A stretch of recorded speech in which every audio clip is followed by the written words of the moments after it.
મિત્રો સ્વાગત છે તમારું અમારી ચેનલ ગોગાની વાતોમાં। મિત્રો ઘરની આ દિશામાં ભૂલથી પણ ન રાખતા આ ચીજો, નહીં તો આર્થિક સંકટનો કરવો પડશે સામનો।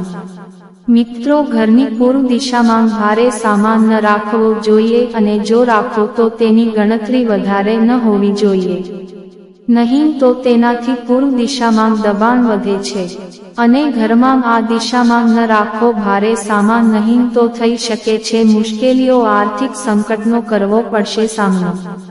વાસ્તુશાસ્ત્ર અનુસાર પૂર્વ દિશામાં વાયુ તત્વનો વાસ હોય છે। વાયુ તત્વની ઉર્જા જીવનમાં તાજગી, આનંદ અને ખુશીઓ લઈને આવે છે। માટે પૂર્વ દિશામાં જો કોઈ પ્રકારની વાસ્તુ સંબંધી સમસ્યા હોય તો તેના કારણે ઘરના સદસ્યોના સ્વભાવ પર અસર પડે છે। મિત્રો ઘરની આ દિશામાં ન રાખો વધારે સામાન કે ભંગાર, કારણે કે ઘરની પૂર્વ દિશામાં ભારે સામાન ન રાખવો જોઈએ અને રાખો તો તેને ગણતરી વધારે ન કરવી જોઈએ, નહીં તો તેનાથી પૂર્વ દિશામાં દબાણ વધે છે। આ દિશામાં હંમેશા એવી વ્યવસ્થા કરવી જોઈએ કે હવાનો સંચાર ઘરની અંદર હંમેશા આવતો રહે। સાથે જ આ દિશામાં કોઈ પણ પ્રકારનો ભંગાર ન રાખો। સાફ સફાઈનું સંપૂર્ણ ધ્યાન રાખો અને પૂર્વ દિશામાં ઓછામાં ઓછી એક બારી તો જરૂર હોવી જોઈએ।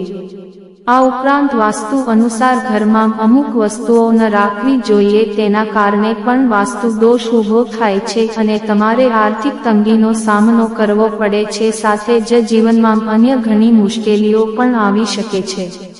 મિત્રો ઘરમાં જૂના કે ફાટેલા કપડાં, ઘણીવાર લોકો ઘરમાં કબાટ કે માળિયામાં જૂના ફાટેલા કપડાંની એક પોટલી રાખે છે।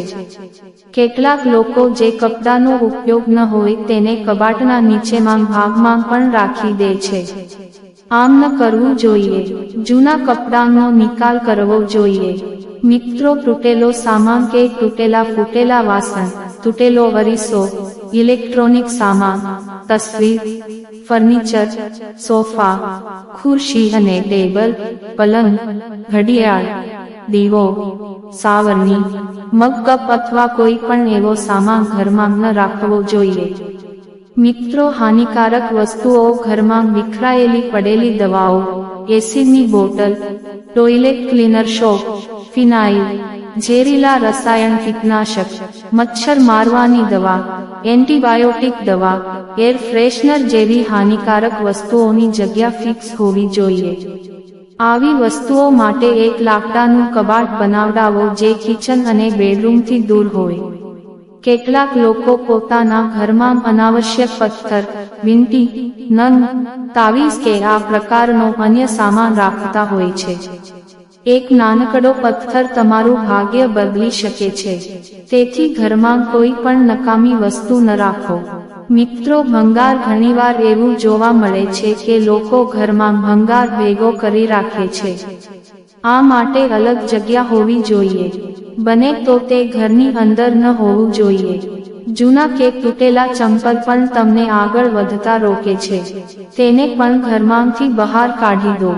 મિત્રો નકારાત્મક તસવીરો, મૂર્તિ કે પેઇન્ટિંગ, મહાભારતના યુદ્ધનું ચિત્ર, તાજમહેલનું ચિત્ર, ડૂબતી નૌકા કે જહાજ, ફુવારા, જંગલી જાનવરોનું ચિત્ર, નટરાજની મૂર્તિ, કાંટાવાળા છોડના ચિત્રો ઘરમાં ન રાખવા જોઈએ।